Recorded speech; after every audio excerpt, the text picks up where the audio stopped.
Hey, it's Cracker36, and I'm going to post another video here. I'm going to take a little break today from the review of the tournament game and talk about this thread on accessanallies.org. This is a collection of essays compiled by Jacob Geo24, and he's done a great PDF. Just wanted to show you a few things with this. This is my latest post about Operation Ricochet. I have a long essay in there. I just want to show you. This is part of the and we need an allied playbook. He skimmed things from this. So this is a longer essay that I wrote. It's probably like 10, 12 pages. And I've got to update it quite a bit, but it was fun to do. This is also where I listen to Voice Aloud Reader, and I can listen to PDFs, so I can listen to this PDF. I thought that would be helpful for you guys to know.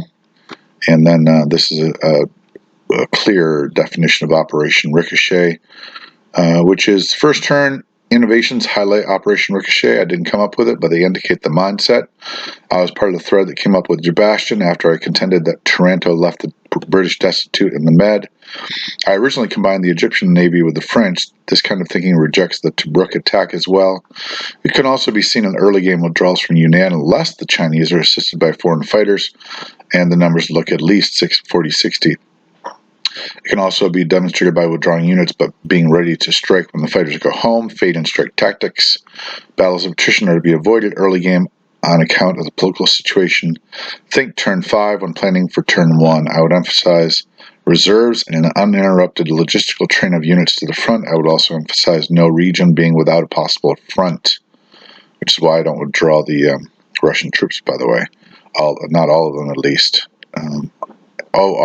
Operation Ricochet is mostly a British and Chinese operation, although it is coordinated with Roosevelt behind the scenes, and the Russians must not be too bold unless the Germans buy Navy first turn. That is for another day. All right, let's go now to an active game. This game was with a guy named Doggone It, and he is ready to play anybody, anytime. He is fearless, and so a lot of fun to play with. Still got the love of the game, you know. It's like those ball players. Still got the love of the game. Okay, so what did the Italians do? The Italians, and this is turn 1. So let's see what the situation is before we do that. Okay, so we are doing technology. Everybody starts with technology. So the Germans start with super subs, as do the Japanese. It's right here. See the super sub symbol? The Americans start with shipyards right away. And then the Russians start with radar. See that little symbol right there? The Germans started with super subs. And we have to decide what every nation gets. The British start with radar as well. And I think that's it. Chinese don't get anything, neither do the Italians.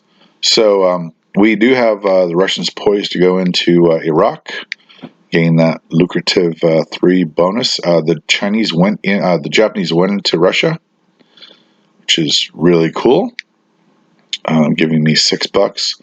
Now, normally you would see the Japanese try to take 2 of these at the same time to get a little bit of a bounce. But he did not do that. His congregation of Japanese units right here is not impressive. Obviously, Yunnan could not be tackled. So I'm looking pretty good on the mainland. And let's take a look at the Americans. So the Americans put 3 carriers in. So that is going to mean that he is going to buy Navy second turn, almost without a doubt, which starves the mainland. He has no factories on the mainland. He's bought 1 transport there, 2 transports there. That's 4. For the Money Islands, typical first turn move. He would have to bring himself down here, but the problem is he also wants to get those easy dollars right there. So I feel like he's a little schizophrenic right now, needing to go to these places, knowing he's going to be whacked by the Russians. In fact, the Russians are going to bring in 23 units into Amur. So literally every one of those planes, every one of those transports could be used. And of course, he doesn't have a naval base there, so he's not going to be able to make it all the way back. So Japan is behind even right now. You can tell Japan's behind. As fancy as it looks, Japan is behind. Okay, so I've been given 6 troops, which is awesome. The Chinese have been given $6 more than they would maybe normally get. A lot of times they would, but sometimes not. The British went and they were able to do that logistical train thing I was just talking about. The sea base between Union of South Africa and the sea base in Egypt. We get that transport going back and forth. Got another transport coming in with a successful attack on Ethiopia. And we're going to keep a bunch of units in India. So, looks good. Probably could have sent this battleship over to 54. I like the 2 units here for skirmishes, making him commit a larger force than just 2, because 2 can easily be knocked out in the whole operation of failure. I do bring the fighters over here, so alright, let's see what happens. I feel very confident in this. This is great, but he thought about well, let's see what he does. He buys 1 fighter. Alright. Oh, how's London look? London and the German Navy. German Navy added U-boats, and London looks just Alright. The Americans did add 1 boat to 101, as well as a scrambling fighter. Alright. Let's go over here. What did the Italians do? So we're going in South Africa, and we're going into Algeria. Interesting, very interesting. This is called the Algerian Snake. This is going to give a landing space for the German fighters. This is to mitigate the Jabashian advantage, and he is going to try to wipe that out. And he's going to do a 1-2 stroke. Now the great thing is that he can do a raid on this. It is possible, but not easy. So he's going to probably, I would think, try to keep that battleship and then let the Germans finish it off. Let's see if he's successful. I do not know what happened here. Scramble. Battle for Tunisia. Oops. Let's watch that battle. Battles mean something in this game, not like in Lolok. Alright, let's go up. Tunisia, let's see those dice. He's got good forces right there. No pressure on Egypt, though. Alright, he gets the hit, and I do take out a casualty, so that's nice. And then takes over southern France. And my guys gets nothing. Alright, let's see about the French. Oh, the French guy dying. Nice. Gets the hit. Okay, so we got a 1-1. So that's nice, too. It's kind of a little bit of a spoiler alert here with showing what the battle results are. Someone needs to fix that. Okay, and I miss. And I hit. So plane goes down. That's nice. Alright. And he does do the raid. Look at this. Now, I wouldn't have done both. If you're going to hit him 92, I would have definitely left that French fleet alone to get as many hits as possible. He's just going to suffer. Yeah, There's the Italians. They get 4 successful hits. That's nice. Okay. Oh, he didn't ask me for order of loss. Okay, let's see what happens. Damage to the battleship.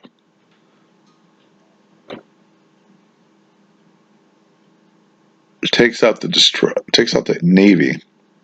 All right. Okay, he did do the raid. British win. All my fighters go home. That's nice. So, I mean, generally speaking, you want to ask order of loss. I'm not offended by this, but if I had taken 2 planes off, for instance, which I wouldn't have done in this case, not with those German fighters able to come down, then in that case,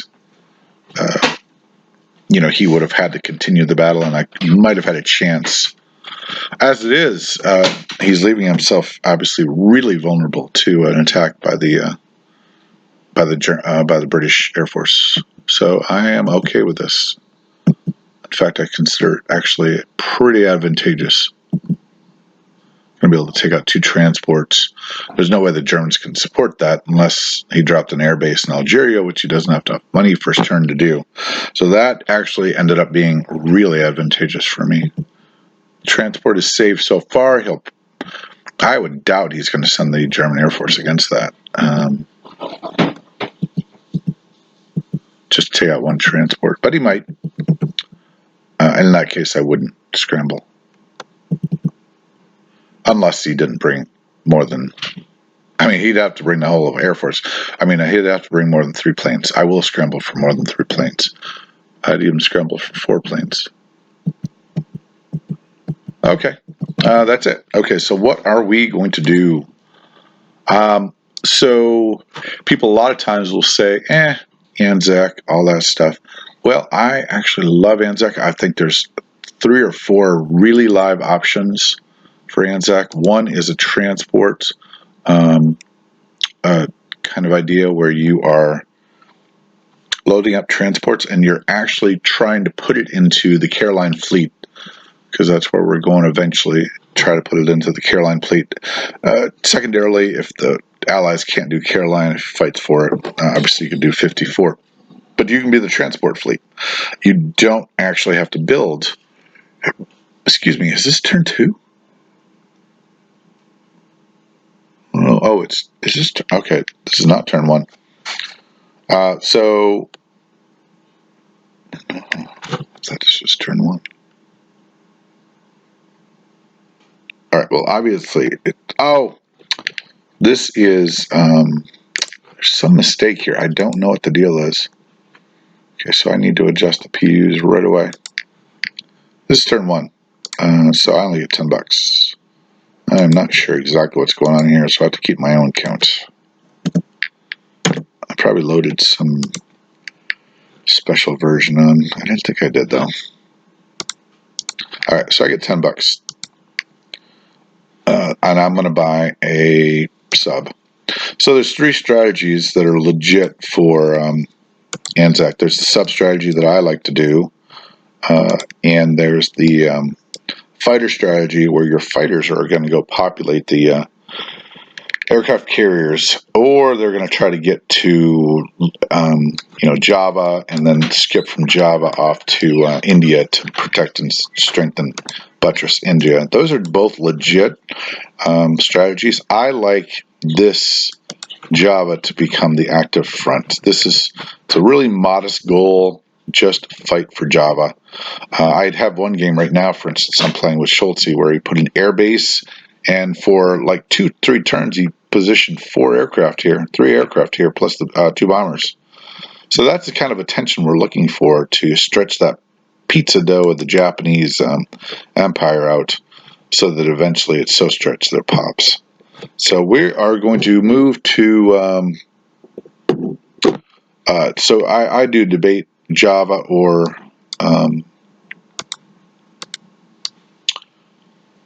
but I'm going to go with this. Let's see what you guys think. I'm going to go with this strategy. Now, the great thing about this strategy is this tactic, I suppose. It's not strategy. is that it actually benefits the. I might escape out with this transport. This guy drops here, and then I move here and get the declaration of war. So right now I'm not at war. So going into Dutch New Guinea is, and the other benefit is you get the guy off New Zealand.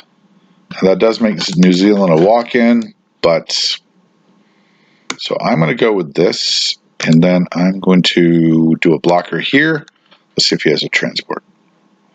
He does not have a transport, so that blocker is not needed. So I'm going to do a small Navy war, a small war down here. You know, I could even leave him there. I'm going to leave him there.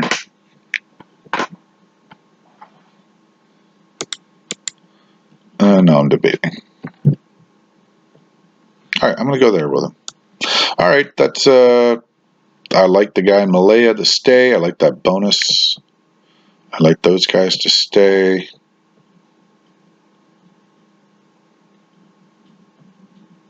That's it. Okay, let's go around the horn. We can use this tool down here to the right to go around the horn. Oh yeah, these two can go up here. This could be a stop. And then these guys go up here. This guy, I always forget to do this. This guy goes here. Let's go around the horn. Boom, boom, boom. All right, we're going to do that. And we're going to place the sub here. If I don't choose the scramble and he doesn't bring a full small Navy down here, I can obviously use this to attack. All right, and then the French.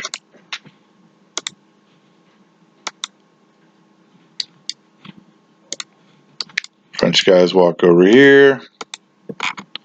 French guy is going to attack this, believe it or not. And there's a reason for this. If the Italians take over Morocco, the Americans can take over all three of these. Let's do that.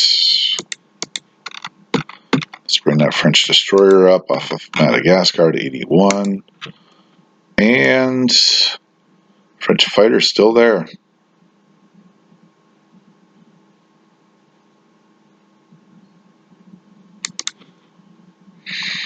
Not needed.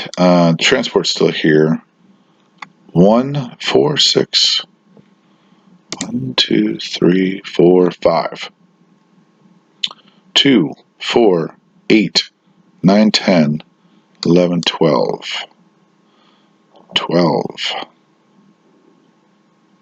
5, 6, 7, 8, 9, 10, 11. All right, well, I get to shoot at everything with the edit 2, so I'm going to leave that there. It's a little too close for comfort. All right, let's do this. Let's see if the French. Okay, he does not get a hint. Oh, I could have walked him on the transport. Shoot. All right, that's it. That's fun stuff. And look for some strategy videos. I think I'm going to switch over as soon as this review is done to a strategy video. And then I'm going to try something crazy. I'm going to try a national objective. I've got to improve my national objective game. I'm playing against some guys right now across the table, and they are huge on national objectives. And so I've got to become a little bit more proficient on that. That is a piece of the puzzle I need to work on. All right, that's correct. 36 out. Let's do one more thing. This is a thing which is a discipline for all of us to do. End of every turn, we ought to be looking at this.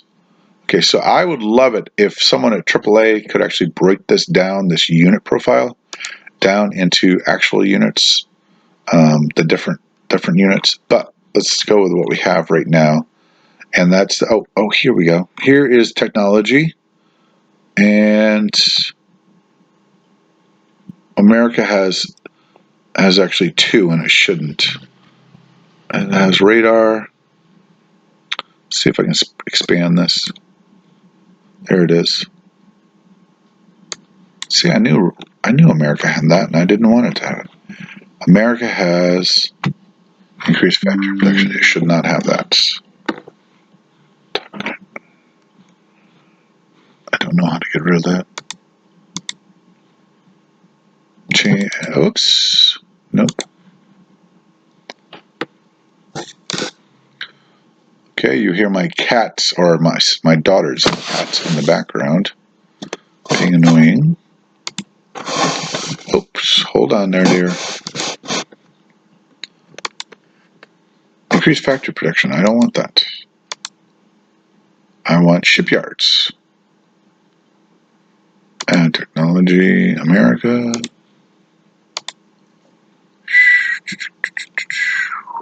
It's already got it. Okay, good. So that should be correct now. What are you doing? Hey, don't do that. Oh, yeah. Chewing on plastic.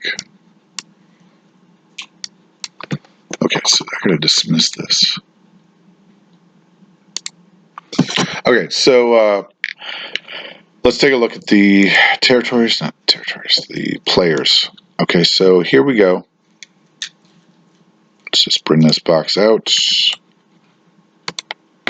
Okay, so we have, oops, sorry, edit mode's on too. That's annoying. All right, so we have the Axis allies at 170, so over 125. That means that there's a total allied money of 125, 170. But then production is different because production is without bonuses. So look at this. This is what we need to work on, and all the extra money comes from. Oh, I'm sorry. This is the money they have in bank. This is their production after this turn. Okay, so not a lot of bonuses here. I think they're getting quite a few bonuses. Yeah, 10 from America, 95, and then the Germans are getting 2 bonuses, I think. Okay, we can check that out. Units, 273 to 228. We want to keep that 50 point if possible, which is difficult because the Americans have to buy ships, and the Germans are buying infantry. Even the British are buying ships sometimes, so that gaps that can't get to. And then the TUV right now is about 250. So we need to keep that at least 200. So that's why Operation Ricochet is so important, because you need to keep your TUV pretty good. Let's go to resources. No, let's go to objectives. Okay, so the Germans are getting $10 for the bonuses, and the Italians are getting nothing. The British are getting 5. The Japanese are getting 10. So that's $20. Not sure why there's a difference between 125 and 185. That's $20. I can account for 105. I can't account for 125. All right, so good stuff. I just wanted to run you through some of the things that I do when I'm looking at games and looking at the future of games. This game, right away, we're pretty early on, maybe turn 2, and this is looking good. Oh, so I did want to take a look, if you don't mind me babbling for just a minute. If we look at this, I wanted to show you something.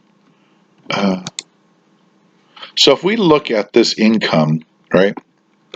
If you do a kill Germany first strategy, this income is null.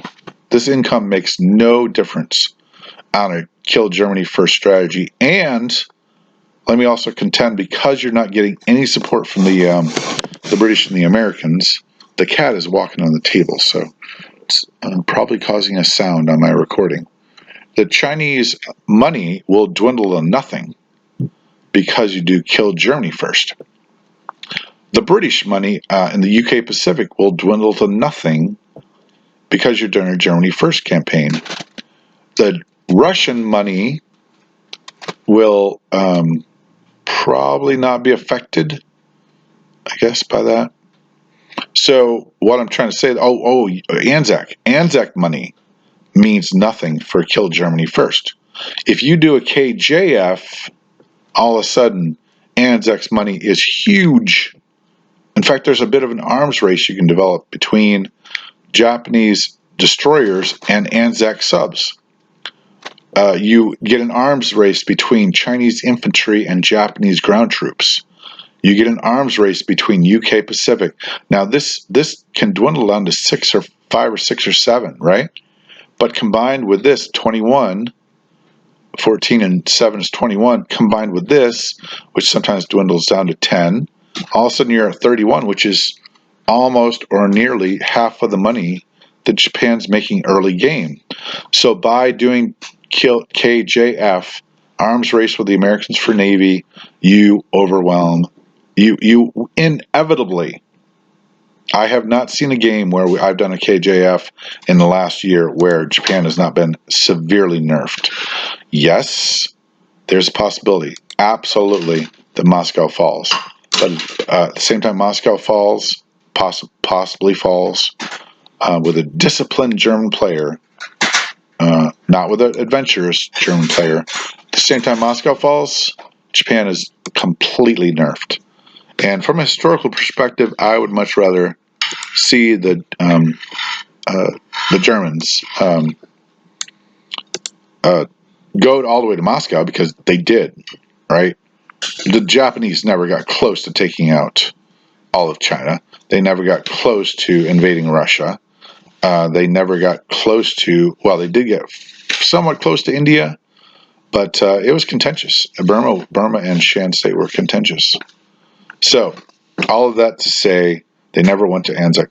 Historically speaking, it jazzes me more to KJF, and also the resources on the board. The board is telling you KJF. KJF. The board is telling you KJF. China can be gangbusters, and it doesn't affect the Germans one bit. It doesn't deter them from winning the game. Anzac could be gangbusters, and it is so difficult to make that money actually translate into European theater impact. So there you go. A little long on this, but I think the end is worth it. KJF. This board dictates KJF. Crack it out.